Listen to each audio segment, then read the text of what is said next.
हे WhatsApp guys, कैसे हैं आप सब। देखिए, आज हम डिस्कस करेंगे 17 सितंबर का द हिंदू न्यूज़पेपर और पीआईबी का इंपॉर्टेंट करंट अफेयर्स। हमारा करंट अफेयर आपके सभी एग्जाम के लिए काम का रहेगा। यूपीएससी का कोई एग्जाम हो या फिर आपका किसी भी राज्य का स्टेट पीसीएस हो या फिर कोई भी एसएससी और बैंकिंग का आपका एग्जाम हो।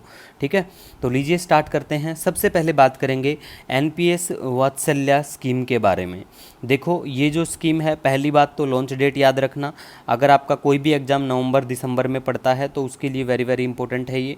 ठीक है, तो ये स्कीम जो है अलाउ करती है पेरेंट्स को टू मेक इन्वेस्टमेंट ऑफ 1000 रुपया annually in the name of their child. ठीक है, दूसरी बात देखो, ये स्कीम जो है under pension fund regulatory and development authority. ठीक है, इसके अंडर में बिल्कुल मतलब ये जो स्कीम है, ये इसकी देखरेख ये जो हमारा pension fund regulatory development authority है ये करेगी। आज थोड़ा वॉइस का आपको इशू देखने को मिल सकता है, मेरी तबीयत थोड़ा सही नहीं है। ठीक है, नेक्स्ट हम बात करेंगे यहाँ पे नेशनल फ्लैग के बारे में। देखो, नेशनल फ्लैग बिहार से केस आता है कि बिहार में कुछ लोग जो हैं अपना जो नेशनल फ्लैग है उसकी जगह वो ऐसा फ्लैग लेके घूमते हुए नज़र आते हैं जिस पे चांद और सितारा, जो कि पता नहीं कौन से क्या देश का साइन है, मैंने तो कभी देखा नहीं है चांद सितारा, क्योंकि चांद सितारा आसमान में रहते हैं। धरती पे अगर आप चांद सितारा लेके चलते हो तो ये आपका वहम है। ठीक है, तो ये नेशनल फ्लैग में वो लोग पता नहीं कोई नादान थे तो उनको पुलिस ने अब नादानी उनको सिखा देंगे अंदर डाल के।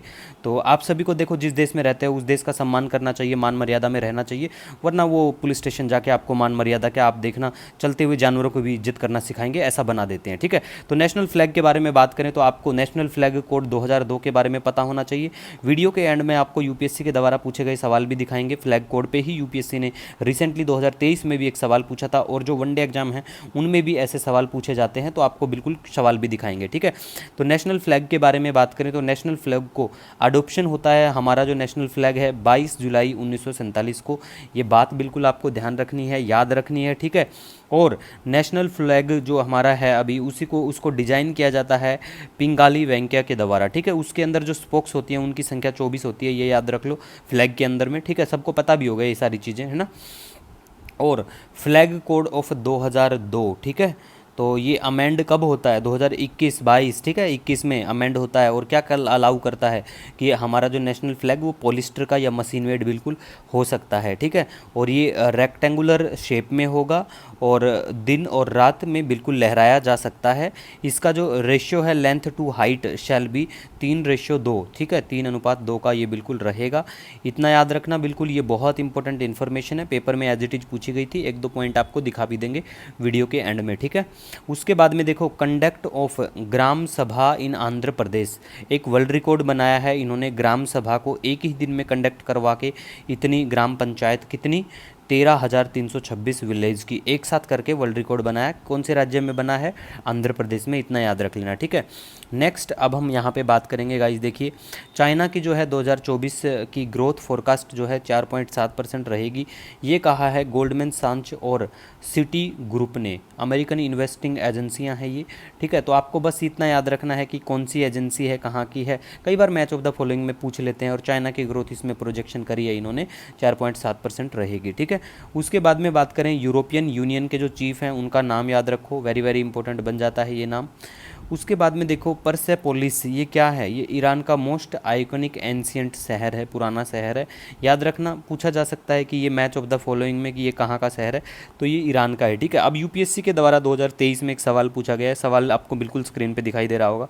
तो देखो, ये सवाल पूछा गया था फ्लैग कोड ऑफ इंडिया 2002 के रेस्पेक्ट में। तो पहला स्टेटमेंट इन्होंने दे रखा था कि one of the standard size of national flag of India, ठीक है, 600 mm और ये 400 mm। ऐसा बिल्कुल भी नहीं है, मैं आपको एक जो बॉक्स है जिसमें ऐसा दे रखे हैं साइज़, वो भी शेयर कर दूंगा टेलीग्राम पे। ठीक है, जो मेंशन है हमारा जो एक्ट है 25 पेज का, जो 2002 का जो एक्ट है उसमें बिल्कुल मेंशन है, तो वो दिखा दूंगा आपको। ठीक है, उसके बाद में रेशियो के बारे में मैं आपको बिल्कुल बता ही चुका हूँ, ये साफ साफ मेंशन है इसमें, तो यहाँ से आराम से सवाल कवर कर सकते हैं आप। उसके बाद में गाइज हम यहाँ पर बात करेंगे, देखिए यूपीएससी के द्वारा जो सवाल पूछे गए। और देखो, आज द हिंदू में चर्चा में था कि why rate cut by the US federal reserve matter to the world market, कि यूएस फेड रिजर्व अगर रेट को कट करता है या ज़्यादा बढ़ाता है तो वो वर्ल्ड मार्केट को बिल्कुल प्रभाव डालता है, तो वो क्या मैटर करता है, ठीक है। तो उसके ऊपर ये सवाल है, 2022 में UPSC civil service prelims examination में भी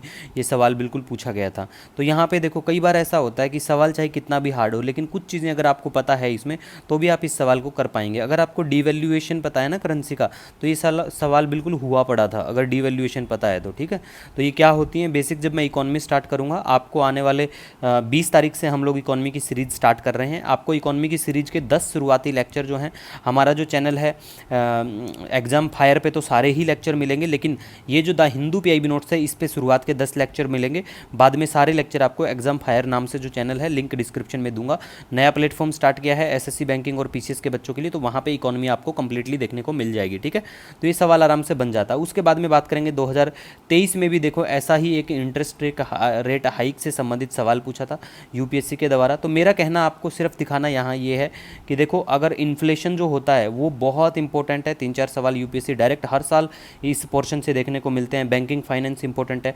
वैसे तो जब हम लोग इकोनॉमी करवाएंगे तो मैं सारा कुछ बताऊंगा, करवाऊंगा आपको वहाँ पे, लेकिन आपको ऐसी चीज़ें नहीं छोड़नी है और करंट अफेयर्स से सवाल आते हैं ये भी मत भूलना, ठीक है।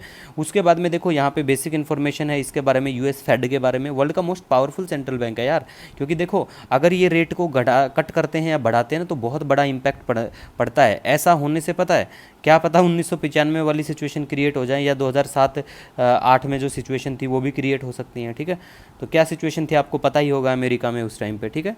इसके बाद में हम यहाँ पे बात करेंगे देखो जो करंट स्टेटस है इंट्रोडक्शन ऑफ अफ्रीकन चीता हमारे देश में, तो वो क्या कुछ है इसके ऊपर एक ऑडिट आया था, तो इसी वजह से ये चर्चा में था। वेरी वेरी इंपॉर्टेंट है आज, ठीक है। ये मैंने कवर इसलिए नहीं करवाया, पहले के वीडियो में मैं कवर कर चुका हूँ। इसमें इंपॉर्टेंट क्या दे रखा है आर्टिकल में, देखो बता देता हूँ मैं आपको। यहाँ पे कूनो नेशनल पार्क दे रखा है कि यहाँ पे इंट्रोडक्शन कराया गया था। कहाँ से लेके आए थे आपको पता है, कहाँ से लेके आए थे? कमेंट सेक्शन में उस देश का नाम बताओ जहाँ से हम लोग चीता लेके आए थे।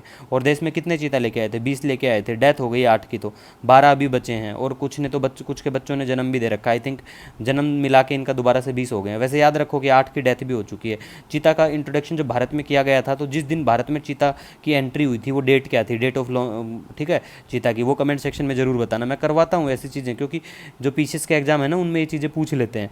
और आज पीआईबी की बात करें ना तो पीआईबी में ये चर्चा में था, India to host the formal meeting of COP9 bureau and fund approval committee of the UNESCO anti dumping convention सितंबर 17-18 को। ये सब होना मुझे बिल्कुल भी इंपॉर्टेंट नहीं लगा, इसलिए नोट्स में मैंने इंक्लूड नहीं करा है। टेंशन फ्री रहा करो, जो चीज़ मुझे लगेगी ना इंपॉर्टेंट है उसको मैं ही कवर कर लेता हूँ। और आवाज़ के लिए आज माफ़ी चाहता हूँ, मेरी तबीयत बिल्कुल भी सही नहीं है, फिर भी इसीलिए आज लेक्चर थोड़ा डिले हुआ। मिलेंगे नेक्स्ट दिन नए दिन के साथ, तब तक के लिए जय हिंद आप सभी को।